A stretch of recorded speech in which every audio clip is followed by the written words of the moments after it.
middle of game 3. We'll run it down pretty quickly here. We do see on Valera's side, he has cast a Hordeling Outburst with 4 lands in play, whereas on Bursavich's side, it's going to be Mantis Rider.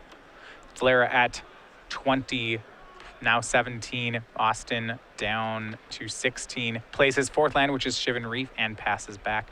Looks like Wild Slash traded with one of Austin's Seeker of the Ways early on in the game as well.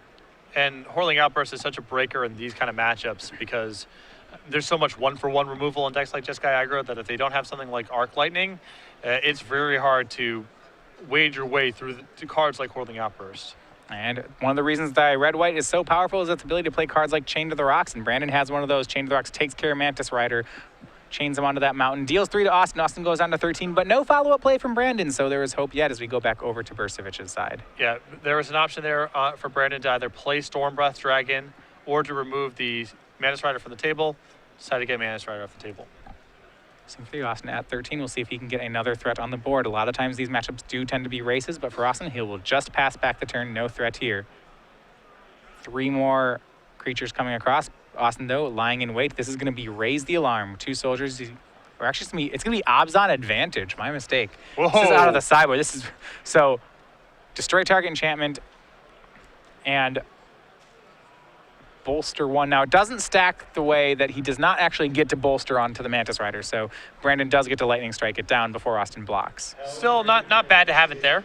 Yeah. Could have been really good if Brandon did not have an answer to the Mantis Rider. Yeah, would have gotten a token. So Austin goes down to 10 then. Still no blocks.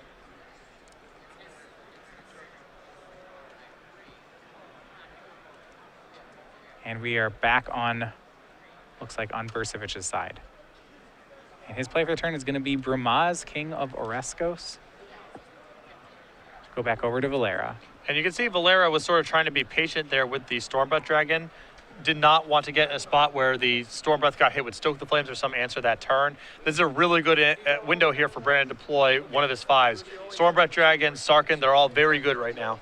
Yeah, Starkin taking out would kill the Bramaz. Stormbreath deals 4. He's got Austin on the back foot and does not want to let it off. Yeah, it looks like he has the option between both of the 5s in his hand as well. And I imagine it looks like he's going to go for the Sarkhan. It's hard for me to pass on Sarkhan killing the Bramaz and allowing you to attack for 3. And there we have it, Sarkhan the Dragon Speaker. He'll come into play. He'll deal 4 damage to the Cat King. That will take him down. 3 goblins coming across yet again. Austin down to 7. Valera pulls ahead. Remember, this is for a spot in day 2, game 3 here. And now Austin needs to answer the Planeswalker and all these tokens. He's shown no capacity thus far to answer the tokens, and it's just going to be really hard for Austin to work his way out of this bind. Forgetting about the Stormbreath Dragon that's also in Brandon's hand.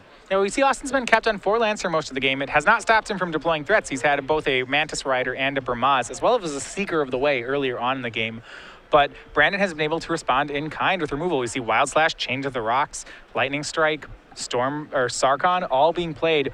Brandon has more or less just been killing each of Austin's plays and then hitting him with these 3 goblins, and it's never allowed Austin to get a spot where he was able to race back. Exactly.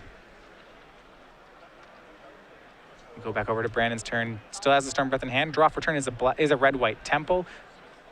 Going to go ahead and activate Sarkhan. This will be a lethal attack if Austin does not have any way to deal with it. He'll go ahead and cast Stoke the Flames. That'll take care of Sarkhan. He's going to have to do that before attacks.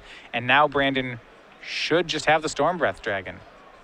And that should do a Stormbreath plus Goblins. That is 7 damage. And there you have it. Brandon Valera wins in 3, and we will see him on day 2. Yeah, tough road there for Austin Bursavich. Again, very accomplished Magic player, nearly coming off a Pro Tour top 8, but looked like he just never had one of his clean answers to Hordeling Outburst. He has a couple copies of Arc Lightning. They didn't show up, and his hand just never allowed him to play efficiently past that point. Yeah, it is one of the difficult spots in this matchup. The token makers can be very strong against a deck like Jeskai Aggro. Yeah.